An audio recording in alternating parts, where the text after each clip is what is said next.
anyone going to tonight's Iowa versus Penn State duel, please stop by our happy hour. It's at the Vine in Coralville, Iowa from 4 to 7 p.m. No admission required. 4 to 7 p.m. Free drinks, free food, free merch. We're co-hosting it with our friend Stalemates, the very popular wrestling show on YouTube. That's tonight at the Vine in Coralville, Iowa from 4 to 7 p.m. before Iowa wrestles Penn State. Now let's get to the show.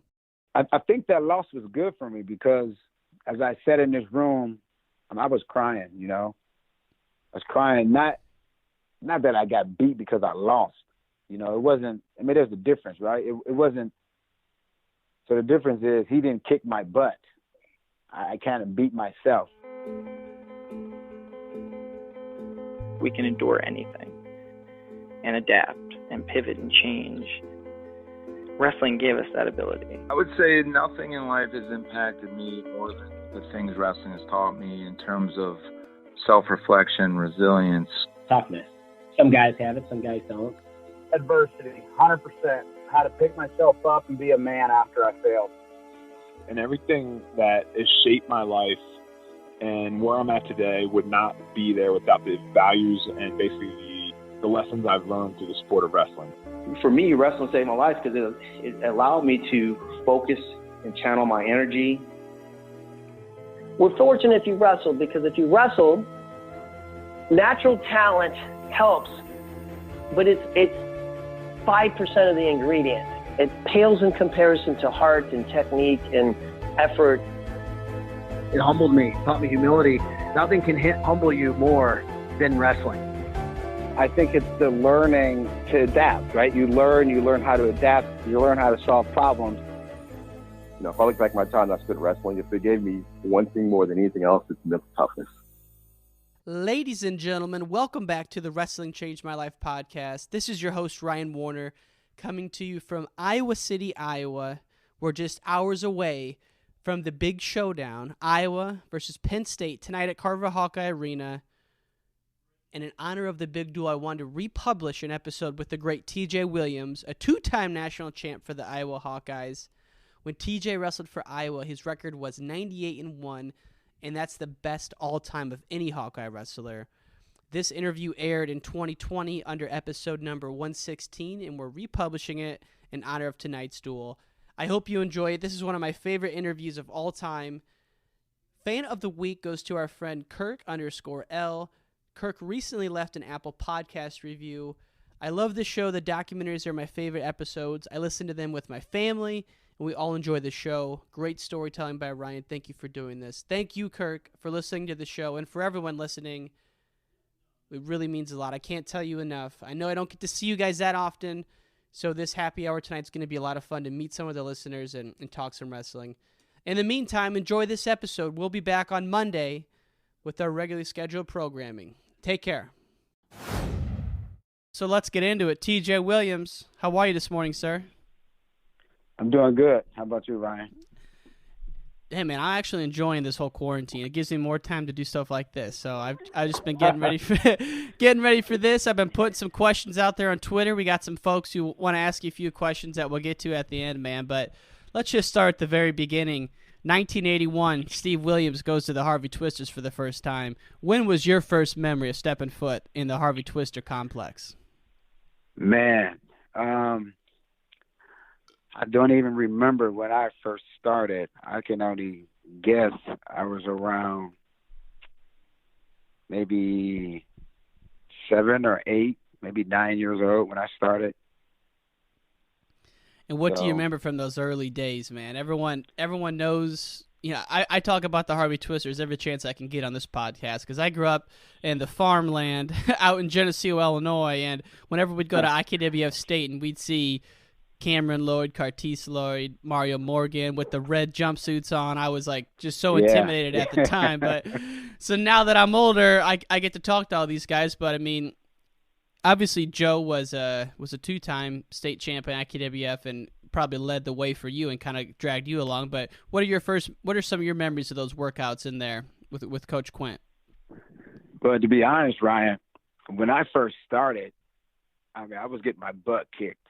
I was getting my butt kicked so bad. because back then there was 3 levels, right? There was the midget level, there was the JV level, and there was the varsity level. I think I started out with the midgets, and then I kind of worked my way up. And I remember being junior varsity, and back then that's when you had dual meets, right? On doing like the weekday, then tournaments on the weekend. So we would have certain dual meets with certain teams, and then they would always bump me up to varsity, and I'd go out there and get my butt kicked. And I mean, that wasn't nice, but it was just the price you have to pay if you wanted to be a good wrestler, So when I started out getting my butt kicked, but then as I grew, I eventually started getting better and better. And our room was so tough that every practice was like you're wrestling for a state title. You're wrestling for like a national title. You're wrestling for the AAU Nationals.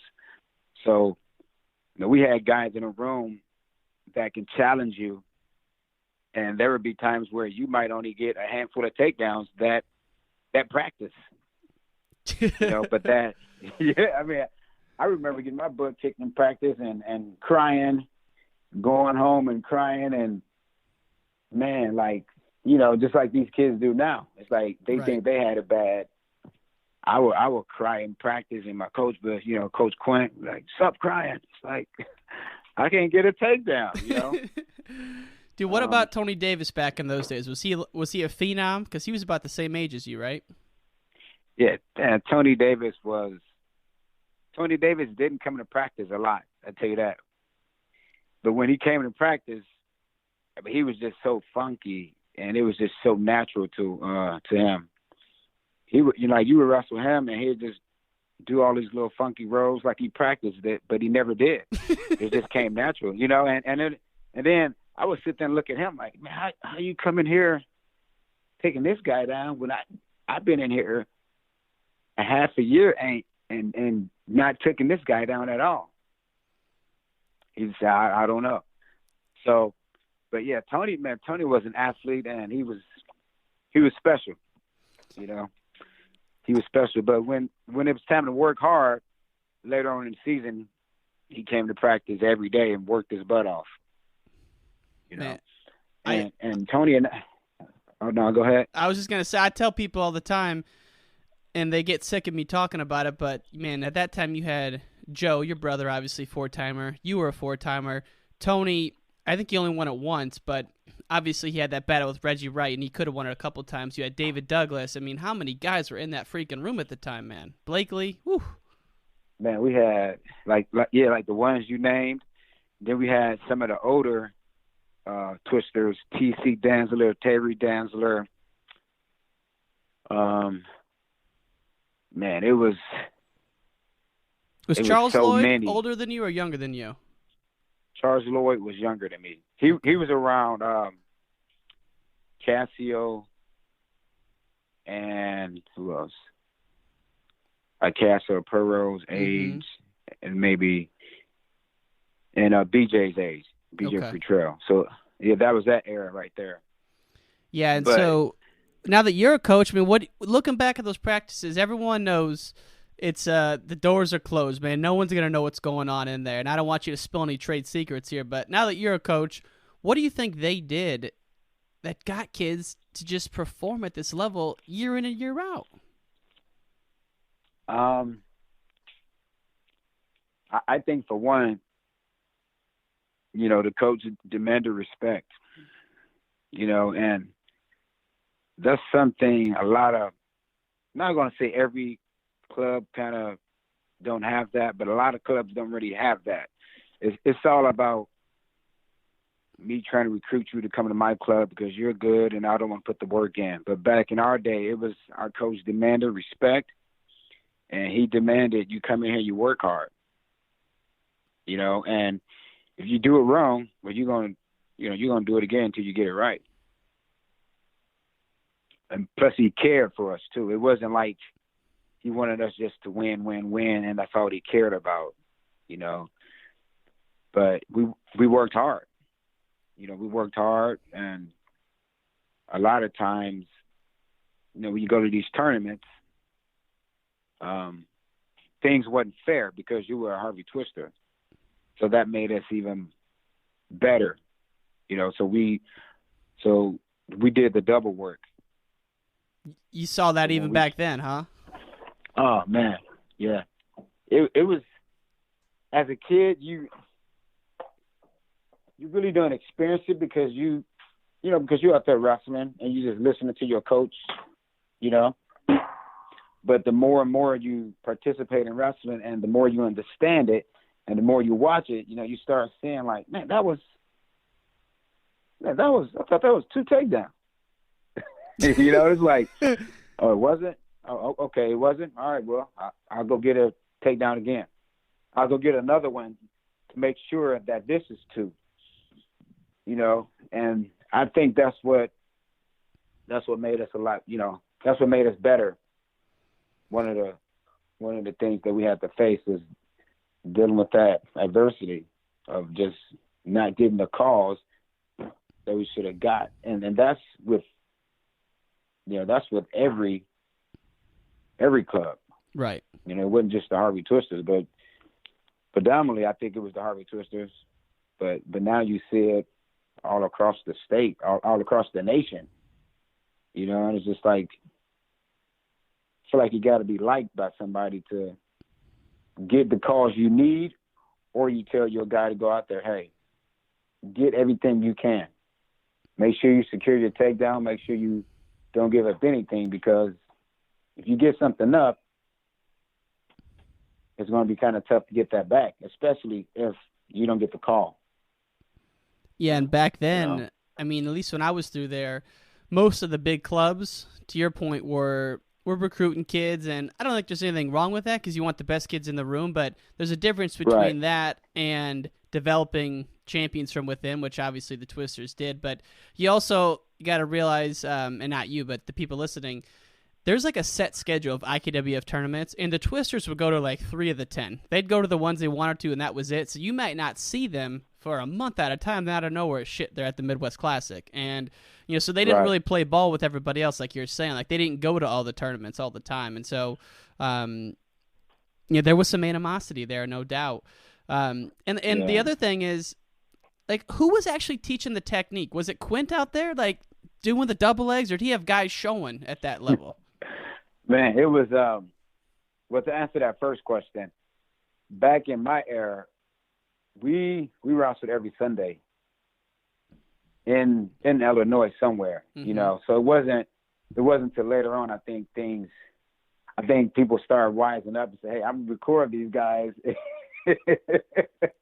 and try to figure out how to beat them, So I think back in my day, we would do dual meets on the weekday and then tournaments on the weekend. And it was some tough tournaments. You're talking about the Panther Invitational, the Oak Forest Tournament, the Tinley Park Tournament.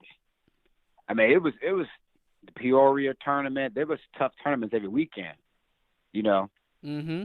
And then I think later on, people started, hey, how's this guy doing this move?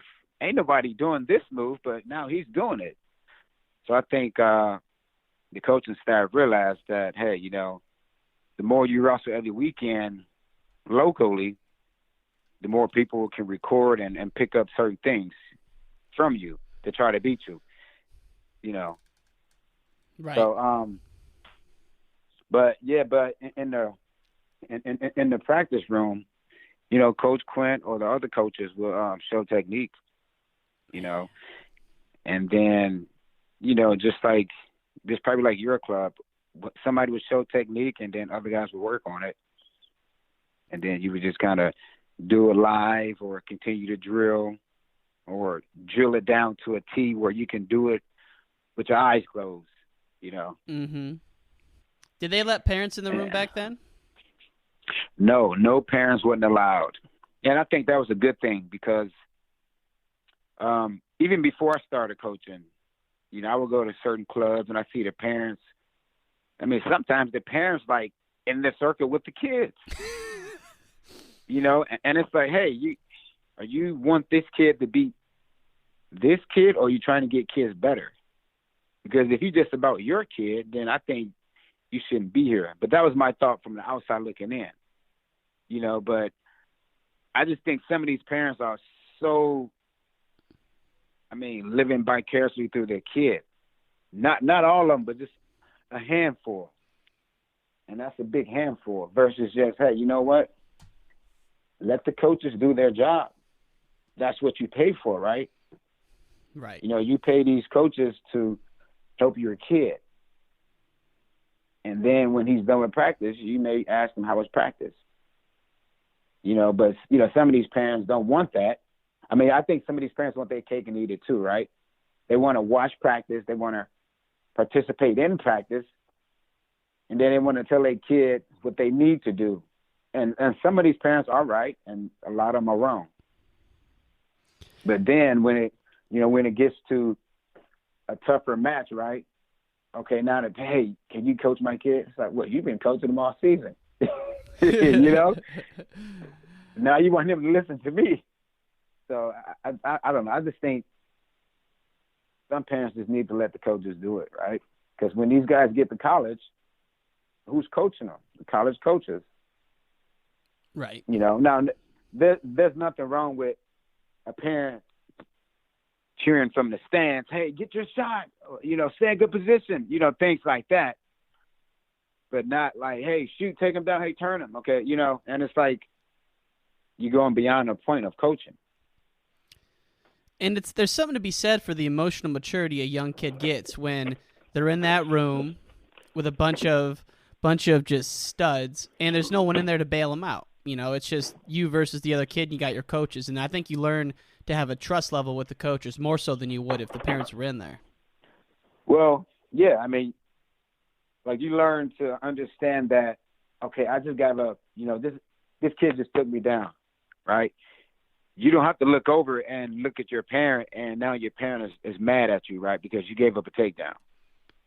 You know what I mean? So some of these kids are wrestling on eggshells out there because maybe they're afraid of, if I get taken down, my mom or dad might be mad at me. Mm-hmm.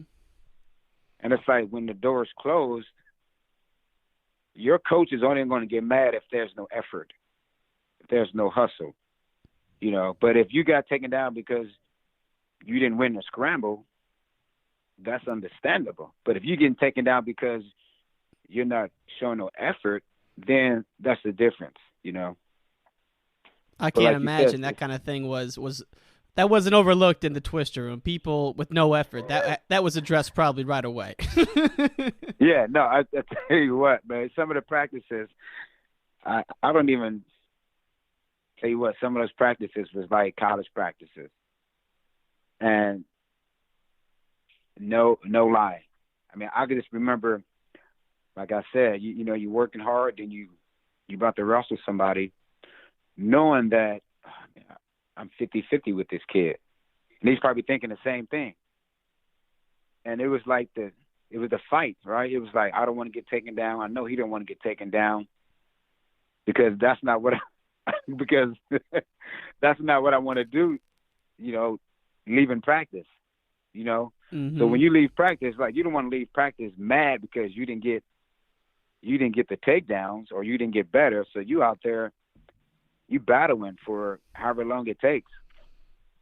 What about the room itself? Go ahead, man. I didn't mean to cut you off there. Oh, that's fine. And in return, guess what? Both of you guys are getting better. You know? Right. God, dude. Well, I didn't mean to interrupt you there, but what about the room itself? What was the actual room like back when you were there? How many full mats? Was it nice? Was it just a normal room? Full mats, man. Oh my goodness, man. So we used to practice on wall mats. You know what wall mats are, right? Yeah. That was the mat? Yeah. So we started out. Sometimes we had wall mats, and sometimes we had a mat.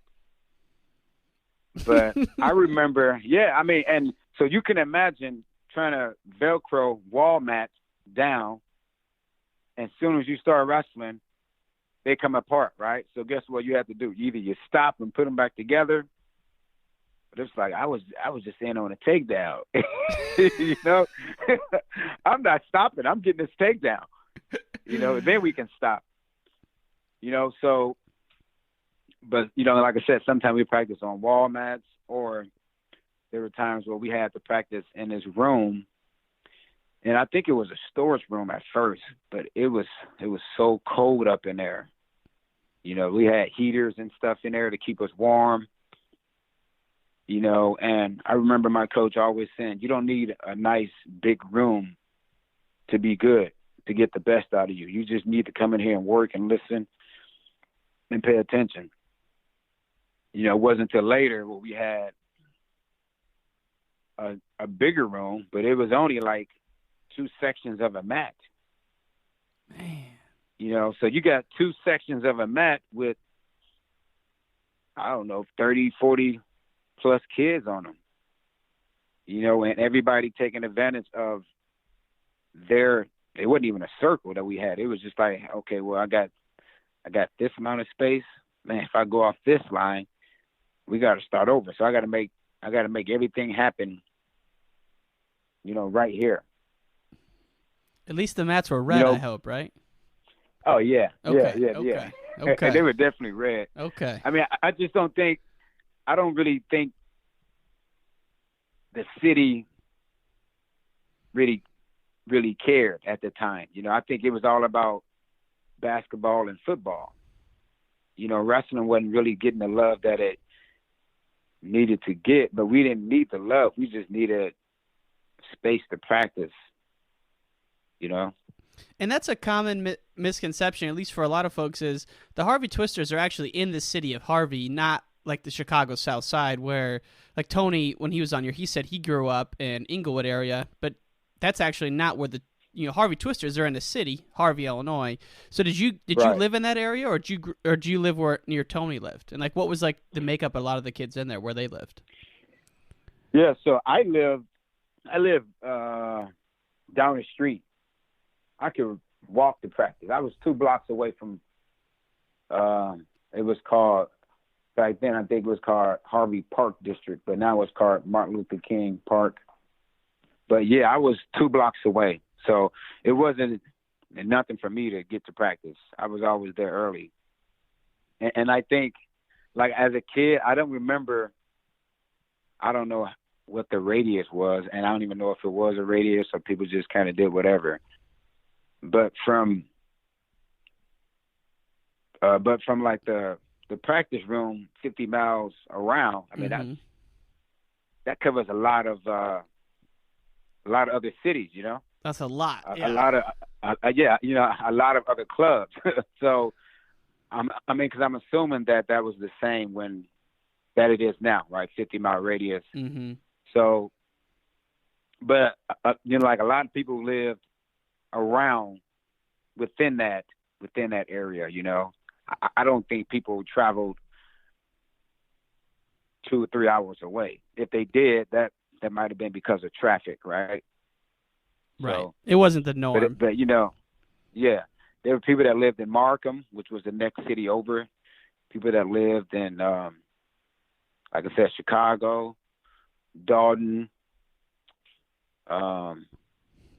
Blue Island. Those cities. Blue Island, yeah. Robbins, Richton Park. I mean, it's just all those little neighboring cities that connect with other little cities. And one of the things, you know, growing up, Steve was quite a bit older than you, but Joe was like 3 to 4 years older, because when he was a senior, you were a freshman. What kind of impact did Joe have on you growing up and throughout your career? Yeah, so Joe is 2 years older than me, and Steve was 4. I remember,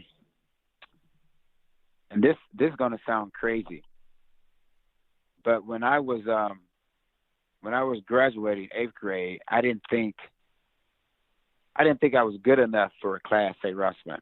Right, that was my thought. That was what I was thinking at that time in 8th grade. I'm not good enough for AA, so I want to go to a 1A. Not that was any easier, but at the time I was just like, man, I don't know if I want to go to Mount Carmel because I'm not I'm not good enough, right? Now, I was a 3-time state champ coming from the Twisters, and that was my thought. I'm not good enough. You know, now that wasn't meaning I was scared. It was just I didn't think I was good enough. Why is that, you think? I don't know. I just think a lot of these kids think that sometimes, that they're not good enough. And I think I thought that way because I don't know, it wasn't like I wasn't getting the training or the competition. It was just something that just came along in my head, and I was like, I'm not good enough. So what happened? And I was gonna go to this Class A school, and then talking with Coach Quint, and this is a person that when they tell you something, he's telling you the honest God truth. He won't sit up there and lie to you, and that's one thing that I love and admire about Quint. He's gonna tell it like it is, whether you like it or not. So, here's what we would do. We would go to tournaments, and he would tell me to challenge people. I'm like, I'm going to challenge this guy. Walk over there and ask that guy if you want to wrestle. and I'm like, wow. Who, me? Yeah, you. So I would go over there and ask this guy who was a state champ in 2A. You know, and I'm saying, hey, you want to do an exhibition match? No. I'm like, so I walk away like, oh, wow, man. Okay. I think I'm in the clear. I go back, Quinn say, hey, go ask him again. I'm like, oh, man, I just asked him, you know? So I would go over there and, right, I would go ask him again. And the guy would say, hey, I know who you are, TJ. You're a tough wrestler. I know I'm not wrestling you. So I walk away, and I'm like, man, he said I was tough. So then I go tell Quinn, and Quinn say, what he said? He said, no. He said, because you're a tough wrestler, and he didn't want to wrestle me. He said, there you go. And you saying that you're not tough? I'm like, man, So that taught me right there how good I was and how I didn't see it at the time, but somebody else told me, and then I saw it, because sometimes, sometimes your conscience kind of play with you sometimes, Mm-hmm. Hey, maybe, hey, you barely won that match, so you're not very tough. You didn't really beat anybody tough, so you're really not that good. So, and I think that was going through my head, and maybe that's why I thought that. So then I ended up going to Mount Carmel, and so my brother had a great impact on me at Mount Carmel. He kicked my butt every day, every practice. Is it true that he used to run before practice by himself, 3 miles? Yeah, he would run before practice, and I would be like, man, where's he at? He come down sweating. Now he come down these stairs sweating, coming into going into the practice room. I'm like, where were you at? I was running, and everybody was looking at him like, what are you doing sweating? I had to run before practice. I'm like, run before practice, but okay. So then everybody started doing it. It was like, if you didn't run before practice, you wasn't going to have a good practice. Wow. That was kind of like the warm-up, But that's like a 3 mile, and like I've read that Joe said at first it was like him running in solitude, getting himself ready for the day. Then you start tagging along, and he's like, man, I had to pick up the pace to show him that this isn't a cakewalk. And so I can imagine. Look, there was a lot of times he would leave me. Like we might start running together up on the track, and he would just take off. And I'm like, oh, my goodness, I got to pick it up. So I try to pick it up. He would just keep picking it up. I pick it up. He'd keep picking it up. And next thing you know, it's at a full sprint, And And then there were times where we would run from our home to Quinn's house. Now, from our house to Quinn's house was about, I don't know, I'm guessing 3 to 5 miles maybe. So we start out running together. I would say he'd just take off like he do at school. And at the time I was still kind of young. And I would get scared because, I didn't know where I was going. Like I saw him up there in a distance, but I just couldn't catch up with him because he was running so fast. Man, was he just that focused and that driven all the time? Yeah. I mean, Joe was, he was, if he wanted to get something done, he got it done. Either you was with him or you was considered like an enemy or something. So if you was practicing with him and if he felt like he wasn't getting better from practicing with you, then he would find another partner. It was kind of like, hey, so what about me? So, but me being a little brother, I'm like, I'm going to take him down. Because, we would trash talk later on, So I'm like, all I need is one takedown. Let me get one takedown for the day. And I know later on that night we're going to get into it, and I'm going to bring this up. So were you a freshman when he was a senior then, or was I wrong on that? Yeah. You were a freshman? I was a freshman, yeah. Okay. I was a freshman. It's funny because I was watching the 92 state finals, dual-team state finals last week. And it was Mount Carmel versus, was it Naperville? I want to say maybe. Okay. I could be wrong, but it was another tough school. So they had bumped Joe up to, I think, 160 maybe, 170. I don't know. And he went out there and pinned the guy in less than like a minute. My brother Steve, they didn't want to wrestle him, so they forfeited at his weight class. But yeah, those so I was great watching teams. that. God, those are great teams. Man, I tell you what. So when I was a freshman, we were ranked number 2 in the country. As a freshman, I wasn't. See, like we was taught at an early age, rankings don't mean anything, right? Rankings, seedings, it don't matter who you got, state champ, national champ, just go out there and just wrestle the way you know how to wrestle. That was instilled in us at a very young age. So at the time, I wasn't hung up on like, oh man, wow, we number 2. I didn't even care about that. Right. But I do remember going to, so I think we were number 2, and Walsh Jesuit was number 1 from Ohio, some school in Ohio. So and this is the first time that I got on a plane. Our whole wrestling team, somehow they saved money, raised money, and we all flew to Ohio to wrestle in a tournament called the Midwest Classic. Now, it wasn't just a regular tournament by the points you scored, like you score individual points, and then they tally them all up, which is kind of weird.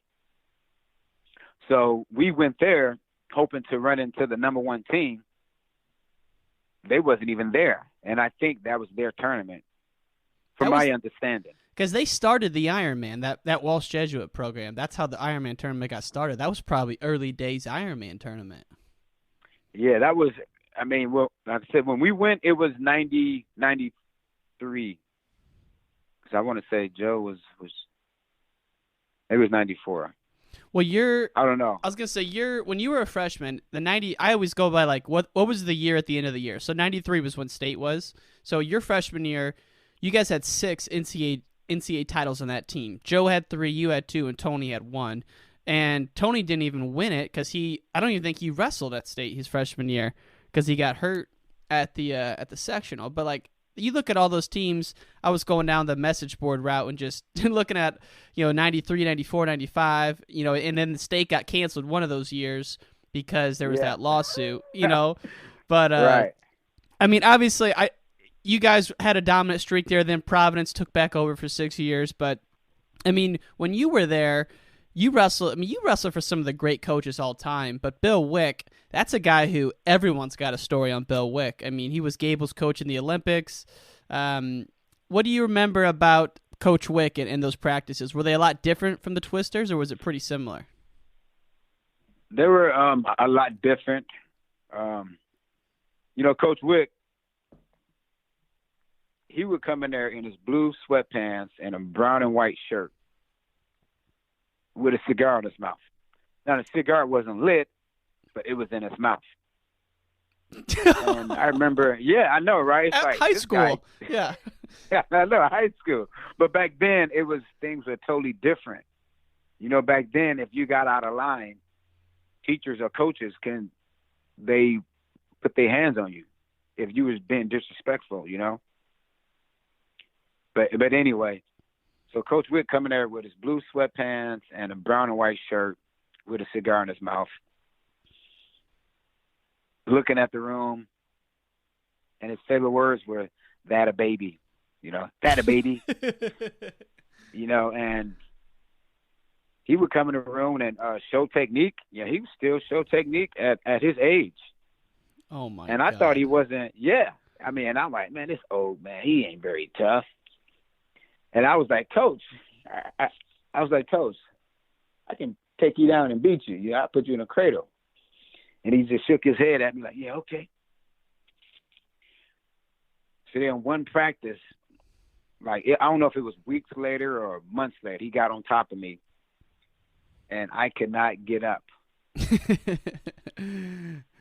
Man. I cannot get up. I cannot escape. I couldn't move my hips. He roped me real hard. I was like, Coach, you got to show me what you're doing, because this is what I need to know. Man, it's just.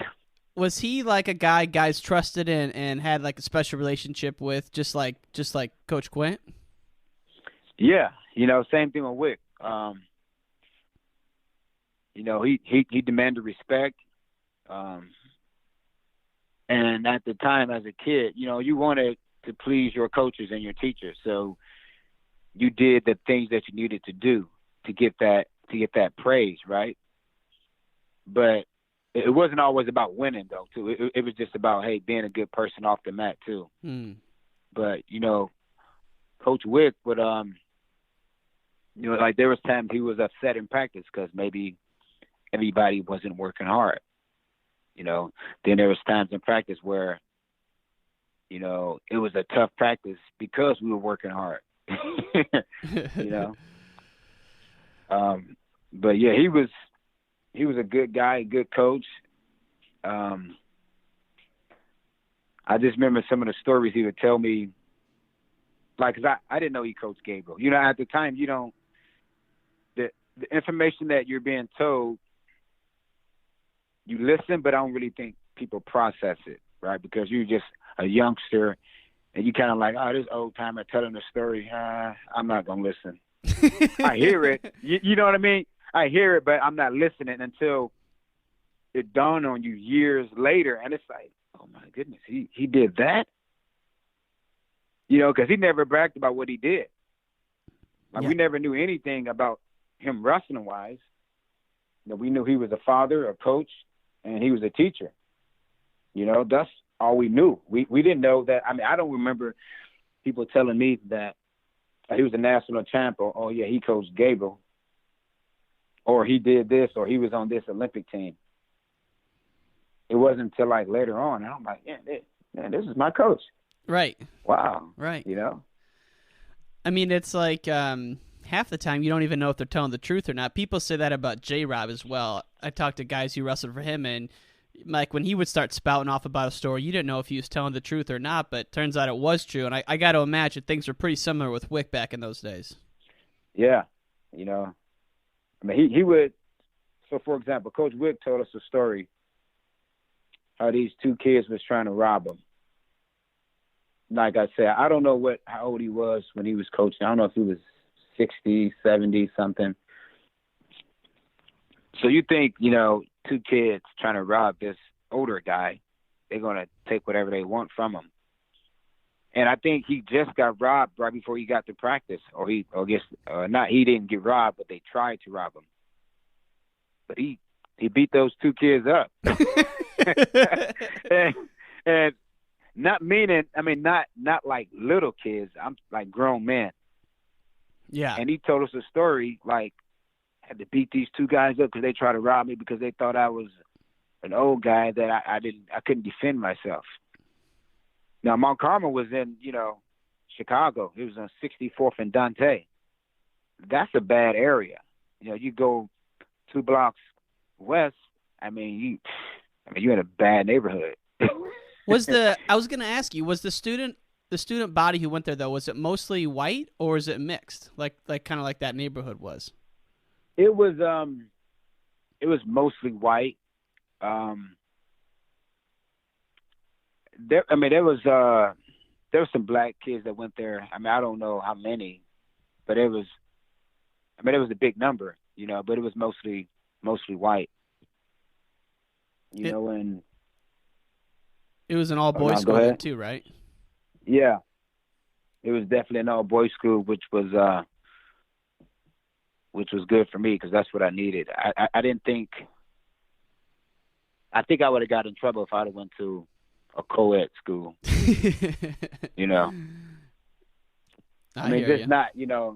Not focused, people trying to get your attention. So going to Mount Carmel was a big adjustment. But at the end of the day, it was like, well, hey, I'm not trying to impress nobody.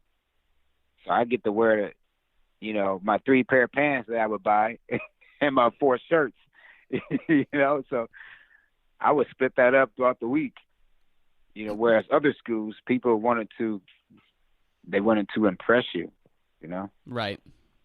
Yeah, so it eliminated distractions and just took care of business. Yeah. 4-time state champ. Now, you went to Juco right away out at Lassen, and I don't know if like Stoney Marchetti, if he was on those teams or if that all came later, but talk to us about the transition to Jucos. So, so after graduating high school, I went to Lassen College. Making that transition from high school to junior college, tell you what, those first couple months was real tough. Just because, I've never been away from home. I've always had my mom, my family, my coach. So just going down there for the first couple months, it was tough. And it was just like I had to step out and just realize, hey, TJ, you're hours away from home. Matter of fact, 24 hours away from home. You're here with some people So now it's all about you trying to finish school, you're trying to graduate, and hopefully win a national title. But our room was so tough. And we had guys from all over South Carolina, Tennessee, Georgia, Chicago, California, Vegas. You talk about now all these guys were junior college wrestlers, but a lot of them went D1. And a lot of people don't know that. So again, I'm in a tough room where everybody's going to challenge you. Coaches is challenging you, your teammates are challenging you, and now they talking smack, right? So now they talking smack, and it's like, hey, I'm going to take you down and pin you. And it's like, man, you saying that? And then they go out there and do it. So it was like I was fortunate to be around a good club team, a good high school team, and a good college team. Because people think just because you were in junior college, he's not very tough. But we would go to some of these open tournaments, and we would kick those college guys' butt, those D1 athletes. And I'm for real. No, I believe coaches were coaches were going up to my coach, asking us, "This kid junior college?" Like, yeah, he's not junior college. He's a Division I athlete. But it's just pretty much all of us didn't have good grades coming out of high school. You know. Mm-hmm. Well, plus with you, man, So, you got a target on your back. You're Joe Williams' brother. Everyone wants to get a takedown on you to talk about it. I mean, how much did that play into things? I've even read your mom had told people that she was worried that Joe might cast too big a shadow, and I don't know if that ever impacted you or if that was all just in the press. But was there certain times where you're like, man, I just kind of wish I was my own man? No, being at the time being Joe's brother, it was always like people thought I was as good as him, and I was to a certain point, but we were different athletes, So, but people think, oh, okay, well, he's Joe Williams' brother. He's gonna win this match by a technical fall or a pin, and I go out there and win by like 1 point. It's like, hey, man, you Joe Williams' brother. It's like, okay, you should have beat this kid by this many points. I said, hey, man, this kid was strong. He was good, and it was tough. So I didn't really try to put that pressure on me because I didn't want that pressure, right? I didn't want that pressure of being, okay, well, Joe did it, so now you got to do this. So I just kind of did my own thing. And then I think eventually people understood, yeah, that's Joe's brother, but his name is T.J. Williams. Right. Well, plus you guys wrestled very differently. I think, at least from looking at it, you were scrambling a little bit. Doug Schwab talks about your switch. He loves your switch, man. I was interviewing him in January. He goes, that's to this day the best switch. And so everyone knows you went to Iowa and you're the winningest wrestler in Iowa history, which just incredible. But I actually didn't know this. You got second at Jucos that year and took some losses. What was that moment of like self-reflection after you took second? It was the first time you hadn't won in 7 years because you won 3 titles in IKWF, 4 in high school. And so now that had to be a tough one to swallow, and everyone's expecting you to win it and go to D1. Like, what was that moment of self-reflection like after you got second at Jucos? Yeah, so just reflecting back on that year, I tell you that I lost to Kerry Cola as a freshman at the Midlands. I lost to, just throwing out some names, some tough names. Okay. I lost to Casey Cunningham twice. I couldn't get out from the bottom. He wrote me out. Who else did I lose to? I lost to, some other guys. Not to say that it wasn't tough, but good guys though. Good guys. So, so when I lost in the finals, I actually beat that guy. His name was Glenn Garrison. I beat him in a dual meet. And then for some reason, he was kind of funky. He was like kind of like Tony a little bit. Just can wrestle from every position. Man, I remember just wrestling in that match, not being sure of like, man, should I finish this shot this way? Should I finish it that way? And I'm asking myself three, 4 questions while I'm in this position. And we know as a wrestler, you don't have that much time. Yeah, that ain't good.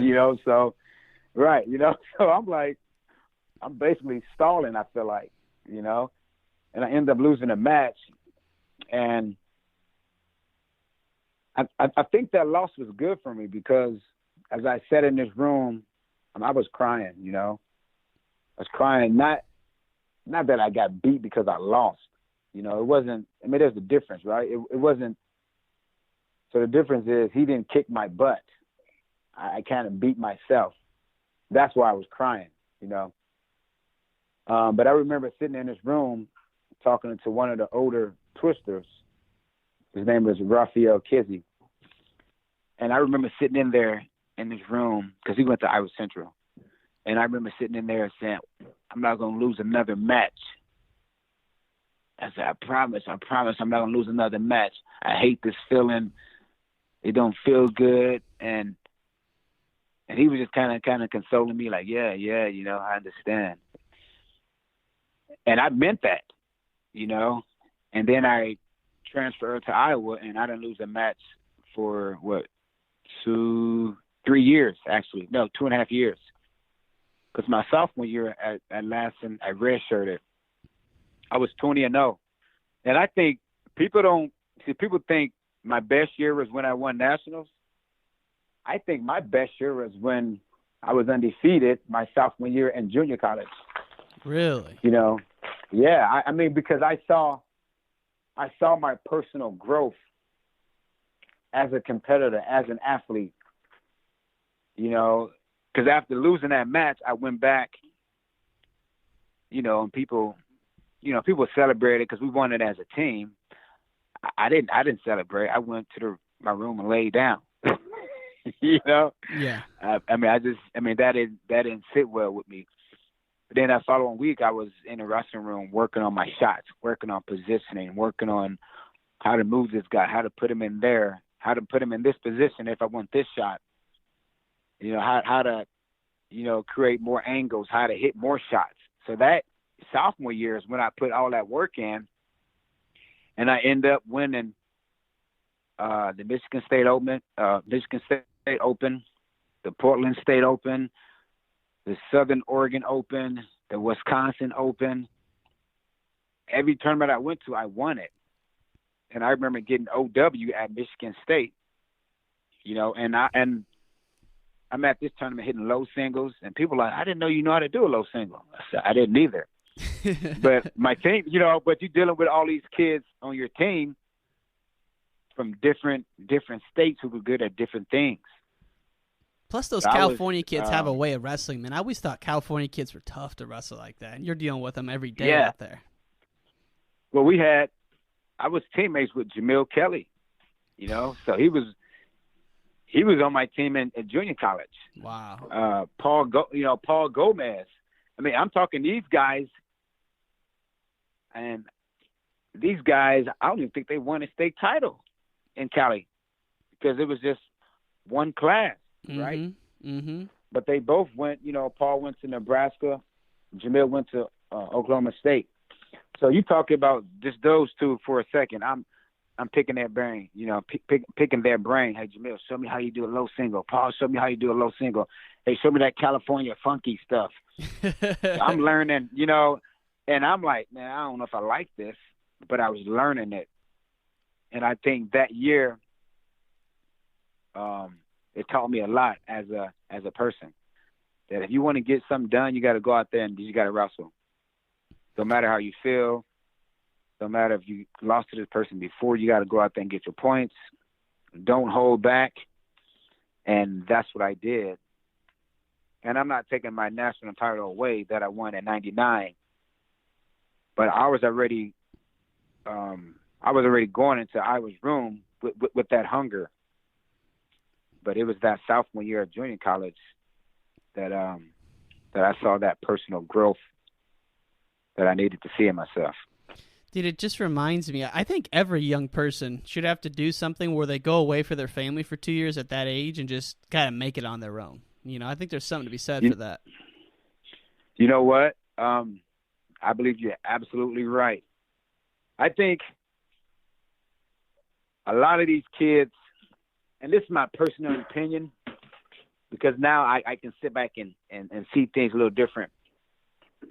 Like you said, I think every kid, you want to go to Division I, D2, D3, NAIA, or wherever you want to go, you should go 2 years at junior college, you know, at a community college or something. Now, you don't have to wrestle both years or compete in both years, but maybe just one to figure out where you think you fit in there. Because it's tough. It is tough in Division I wrestling, man. It is. I mean, now I'm just looking at it. I've been looking at it since I left Iowa. I mean, there's a lot of kids that go D1. Either they get hurt, or they go to the wrong program, or they don't they don't love it no more. They fall out of love with it. Mm-hmm. You know, a bad experience, bad coaching, you know, and then they don't never finish what they started. Did you ever come close to falling out of love with it? No. I mean, there was times I wanted my breaks. I wanted to be a kid and do what kids do, hang out with, you know, your friends and stuff. But I also wanted to win. You know? Yeah. I wanted to win. So I made that sacrifice. And when I made that sacrifice, I realized, hey, my true friends are all my teammates, all the people that I train with, right? Because that's who I talk to this day now is the people that I train with, the people that I was on teams with. Who were some of your guys at Iowa? Who were some of your buddies there? Schwab, Zadok, Juergens, Strip Matter. I mean, West Hand, all those guys. I mean, those were my teammates. So we hung out together. You know, we did everything together. You know, I remember Mike Zadok and I. We would go shooting. And Mike Zadok, I tell you what, Mike Zadok. I mean, when you say his name, you gotta laugh because you never know what to expect. But we went to go shoot, and I'm thinking he's gonna have like 3 or 4 guns, right? He put 20 to 30 guns on the table. And I look at him like, hey, Mike, who you going to war with? Oh, no, man, these are some of the guns that I just collect. I said, collect? I said, man, is this legal? You know, but so we ended up shooting guns, and I shot every gun he had. And it was fun, you know? Mm-hmm. And then I would go out to this place in Montana. We would do a camp out there and then go camping. So you stayed with the Zadoks out in Montana, huh? Yeah, I stayed with the Zadoks. I tell you what,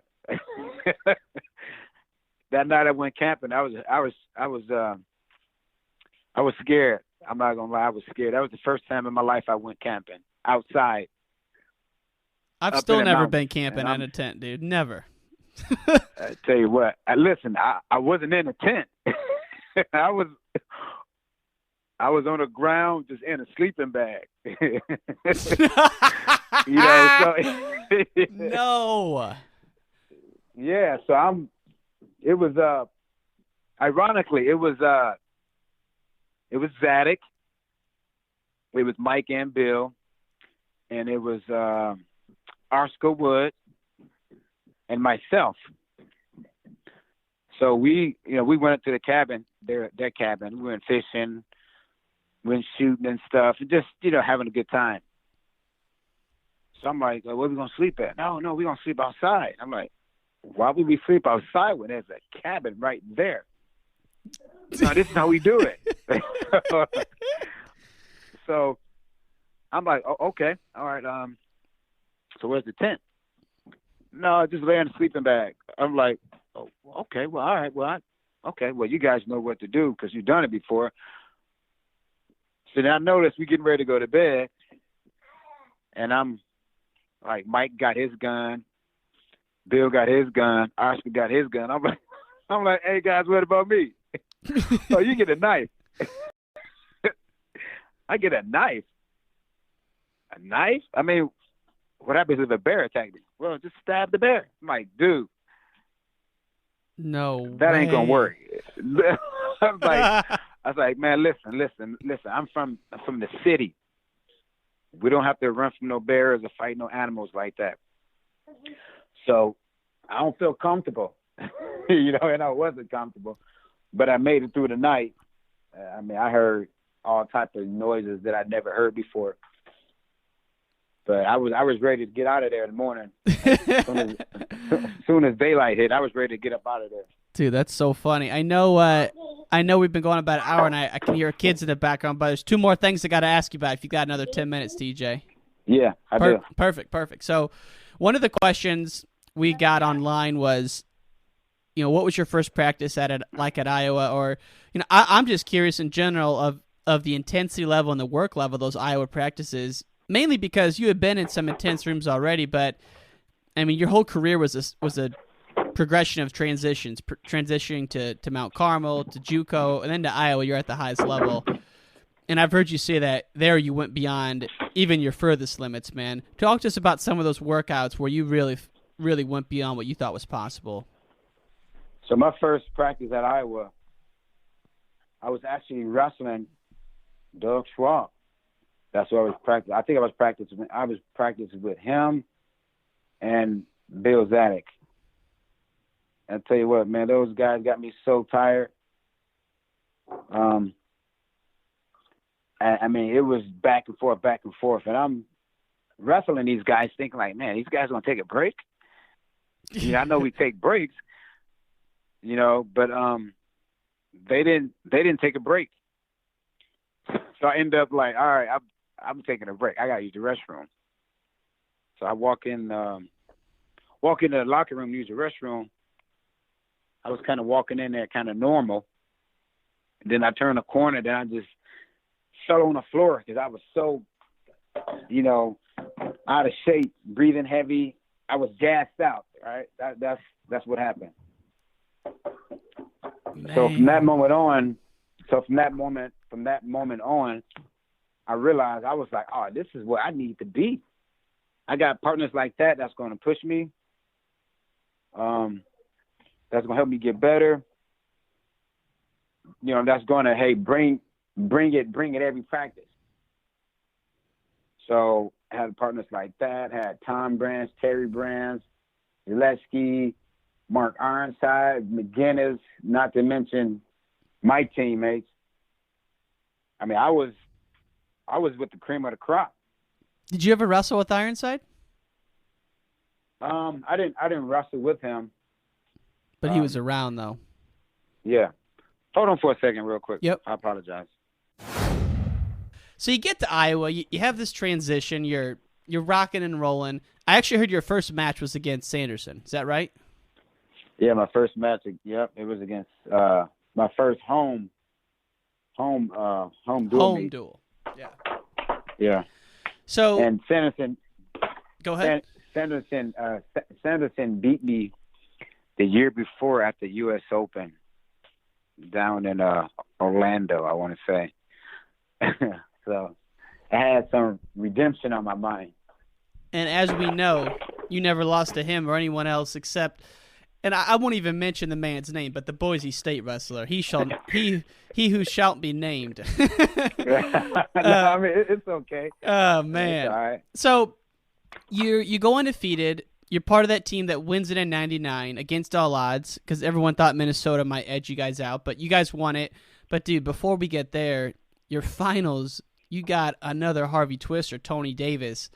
Dude, what were you thinking throughout that tournament knowing you guys might meet up? Man, honestly, I was thinking, I hope he get beat. I was like, I hope he get beat and maybe he can take third place. That way we don't have to wrestle, because I just know how Tony is. I've watched him. I watched him beat some tough wrestlers, and I watched him just go out there and just, you know what? I'm gonna do this. I'm gonna do that, and make it look easy, and still beat some tough wrestlers. So I was like, man, I can't make any mistakes with him. That was my first thought. I mean, I mean, honestly, I was like, man, I hope he lose. But then I was like, I don't hope he lose. If it's meant to be, I see him in the finals. But we never really spoke a lot during the tournament. It was just during those weigh-ins. I would see him. He'd say, "What's up?" And I'd say, "Hey, what's up?" And the following day, "Hey, what's up? What's up?" Then the last day, it's like, "Hey, what's up?" So going into that match, my thought was, stay in good position. Don't take any unnecessary bad shots, because he will catch you and get you. And you had to know in the back of your mind, like, how the goes used to go in high school or middle school. Like, would you say they were pretty even, or did he get the better of you in the early days?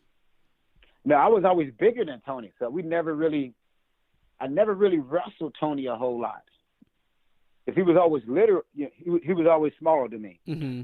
So, I mean, I wouldn't even say I wrestled him a lot in kids club or even high school. You know, maybe a handful of times in practice, but I mean, not to the point of me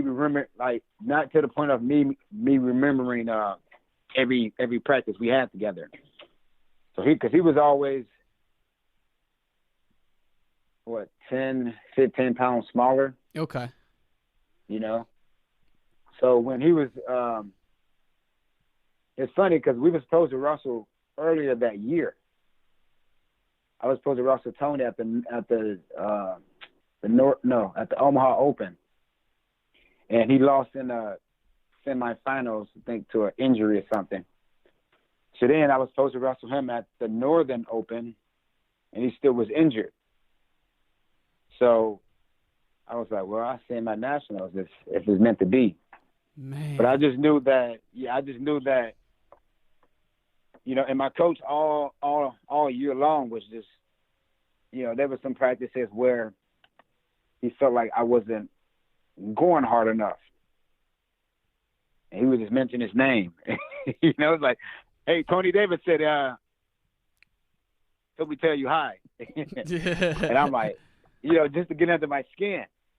And I'm like, oh, my goodness. All right, so then I respond, you know. Right. So all year long I had motivation, but it wasn't just about beating Tony. It was about me winning a national title and not let nothing stand in my way. But I just knew with Tony, like I said, specifically, you can't get out of position. You can't take bad shots. You can't expect for him to be tired and not attack, because he's going to come at you with everything. So I was like, man, I just got to be patient, relaxed, and just be focused, be dialed in. You know, so they hit both of us with a double stalling. I saw that in the first period. Yeah, I was like, oh, they want us to do more, right? Because people wanted that match to be explosion, high scoring. Yeah. And I was like, you know what? I'm gonna go out there and wrestle the way that I want to wrestle, and the way I've been wrestling all year. And I think everybody wanted more explosion, more, you know, the oohs and ahs. So they hit us with a double stalling, and I was like, oh, I know they're gonna get one of us again in the third period. Mm-hmm. I just know it, and it was me. So they got me for the stalling, but I was trying to set him up for a shot. So as they called me for stalling and gave him one, I was going in for a takedown. I saw that. And I got that. Yeah. And I got that takedown, and he tried to do a funky roll out of it. Then I think I just stayed in my position versus moving up right away. And then I ended up scoring that takedown, and I rolled him out. And tell you what, that was one of the hardest matches that I ever had in college. Had to be. Just because it was, you know, I mean, that was my best friend growing up. And Tony and I was together like every day. As people don't understand that, you know. And I don't mean just best friend because we was on the same teams together. No, we did some of the same stuff together in the summers, you know, fishing, skating, hanging out, or watching wrestling. Like actual friends, yeah. Yeah, actual friends, not just teammate friends. Mm-hmm. So, and after that match, I said, hey, man, I love you. He said, I love you too. And that was that. Man. Just so, the odds of it happening over all those years, because you guys both went JUCO, and kind of found your way there. And next thing you know, in the finals, it's just crazy to think about. I'm glad we talked about it because that was something that I knew when I was a kid. I remember two things. I remember the year you and Joe met in the finals of the Midlands, and your mom made you guys both forfeit.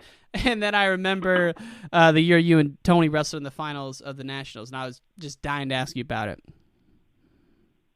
Yeah, I'm trying to wait a minute. The year Joe and I made it to the finals. The Midlands. Do you remember that? I think that might have been. No, I don't think that was me, was it? I thought for sure it was like 2000, 2001. And I remember my dad used to tape the Midlands every year. And he's like, dude, boys, one of the best college tournaments in the world happens about 3 hours away from us. And he'd tape it. Because I remember the one year you wrestled Bono and he beat you. But then one of the years, I thought for sure, I could be wrong, that you and Joe met in the finals. And you just kind of like double forfeited, so to speak. I could be wrong, though. Yeah. I don't know. Man, I'll have to look at that one because if that's the case, I gotta go do some research. Because if that's the case, I really start to question what else I know. Because in my mind, that happened real as day, and if that didn't happen, I'm concerned for what else didn't happen. well, let's just say it happened. Okay. But yeah. Now, a couple things from the audience. These are real quick. When you were at Iowa, who was the bigger rival, Oklahoma State or Minnesota? I think, man, that's a good question. I think Minnesota because they was in because they were in the Big Ten, right? They were in our conference, and we saw them, do a meet, conference, and maybe some other tournaments. And plus, I felt like, Jay Robinson left Iowa. I felt like that was him trying to do his own thing. But I felt like, all right, well, this is our rival. Okay, all right. Hey, why we don't like these people? I never really understood why we didn't like these other teams. I just understood, all right, I'm going to go out there and do my job. Right. Okay. But I would definitely say Minnesota. Yeah, definitely especially during that time, man. It was nasty. And then in 2001, when it was at Carver and Minnesota won, it doesn't get any tougher than that. Man, that was. I think Minnesota scored more points than the Wrestlebacks. Mm-hmm. And I don't know if they changed the point system or what, but I don't know if they said that you get more points now in the Wrestlebacks than you do if you move forward. I don't know. I was confused, I remember, that they went like unbelievable streak of wins in the Wrestleback. They had obviously 10 All-Americans that year, and you guys had a pretty good semi-round, but then they had some Wrestlebacks, and everyone just kind of came. I mean, they had a lot of guys win the Wrestlebacks, and they had 10 guys come through, which that's never happened before. Yeah, that was heartbreaking because that was my senior year, and I wish we would have got it done. Going out with a W like that, right? Mm-hmm. For the team and individually. All right, here's another one that I thought was pretty funny, so I wanted to add in here. Do you take credit for being the first Iowa wrestler to rock the volleyball knee pad back in your day? I don't. You know what? I don't even know. I just remember that's what I picked up from being in California. Okay. Because I think Jamil Kelly used to wear Jamil Kelly and, like I said, Paul Gomez. I think those guys used to wear those knee pads. I'm like, man, that's a volleyball knee pad. So I remember, like, man, I'm not gonna wear that. I'm like, but they said, hey, it's a good cushion. I'm like, yeah, but I don't need that. So when I put it on, and I was like, oh my goodness, I can shoot more. So I don't know what other teammate had it at Iowa, but all I know was it was comfortable. And it was definitely a good cushion. I'm also giving you credit for the first yellow headgear, too, man. I got that yellow headgear as soon as I saw you wearing it because everybody else just wore the black. And I was like, let's spice it up a little bit. And you rocked the yellow that year. See, I just was like, to me, I just kind of, not that I want to be different, but I liked what I liked, right? It was, because I used to wear a red hat. The name on his hat said Red Cloud. And I used to wear that. And if you watch some of the dual meets, you'll see me wearing this red hat. Like the beanie, and right? With the palm on the top? Yeah. Yeah. Yeah. And I think my brother gave it to me. So I was like, all right, this hat going to mean every time I put it on, I'm bringing the pain. You know, at the time, that's what I thought. I was like, every time I put this hat on, somebody's going to pay for all the hard work that I did that I didn't like, but it benefited me. You still got the hat? Yeah, I still got it. No way. Oh, you got to send me a picture of it after this call here, because that was the hat you wore in the you know how like at the Division I Nationals where they show a headshot of each guy before the finals. You had that red one on there, and I'm like, God, dude, that he does have his own style going on. Yeah, it was that hat, man. Yeah, that was my lucky hat, and I still got it. I mean, it's put up. I still got it though. I get it for you and take a picture in it. Yeah, please do. And this is the last one, man. So obviously the name of this podcast is called Wrestling Changed My Life. Everyone who's wrestled can agree it's impacted them in some way. So question for you is, how would you say wrestling's impacted your life, or what's the biggest change you've noticed through wrestling after all these years? I think wrestling changed my life because it kept me out of trouble. You know, not saying that I would have got in trouble, but I was so caught up in wrestling, and that was what my time was occupied at. You know, and it wrestling took me from state to state across the country, met some great people, some good relationships that I have with coaches and athletes, teammates, and even competitors. But most importantly, I think it taught me that everybody that is a competitor has the same mindset. You know, because when you have these rivals at the time that we were just talking about, you know, you don't really talk with these wrestlers when you're at a dual meet. It's not until later on you sit down and you have a conversation with them and you understand, hey, you know, we got the same mindset. We were kind of the same, you know, mindset, and we had good coaches, and that's what that kind of taught me, that, hey, you know, there's a lot of people that are alike in this sport. Mm-hmm. Whether we like to believe that or not, you know. And it's not all about wins, you know, because we all want to win at the end of the day. I wish I would have got that third national title, you know, but maybe it was something bigger that taught me something different. Well, especially now that you're coaching at Tremont, if you won all of them, the guys are going to be like, Coach, I can't even relate to you because you literally never lost in college. Yeah, but you're absolutely right, and that's what I tell my athletes. It's like, hey, guys, I know what it feels like, because these guys only know what they saw outside the wrestling room, right? They said, well, Coach, you was a two-time this, you won Big Tens, you did this, you did that. I said, but you don't know my struggle that was in the wrestling room. You know, you don't know that I felt like I wasn't good at times. You don't know that I quit for 1 year.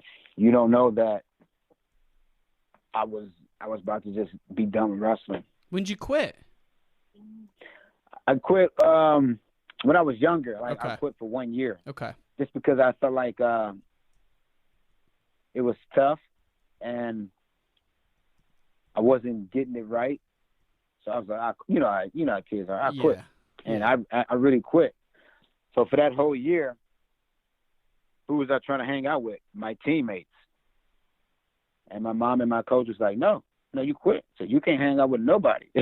You know, so I'm like, you talk about being bored and running your head through a wall.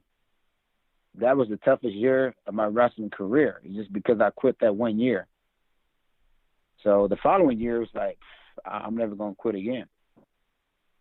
Wow. So, but that was when I was younger. So. Well, TJ, it's been an absolute honor, man. Like I said, I still have a pair of yellow headgear that you signed back when I was in middle school, and dude, it's awesome just to come full circle and chat with you here. So I greatly appreciate your time today, man. Hey, man, no problem, Ryan. And I'm glad you called, and I definitely appreciate the conversation. Thanks for listening to this episode of Wrestling Changed My Life. To see video clips from this interview, please go to Instagram at Wrestling Changed My Life. This episode was proudly presented by Spartan Combat. The Spartan Combat Nationals are returning to Jacksonville, Florida, April 8th through the 10th, 2022. Register now at SpartanCombat.com.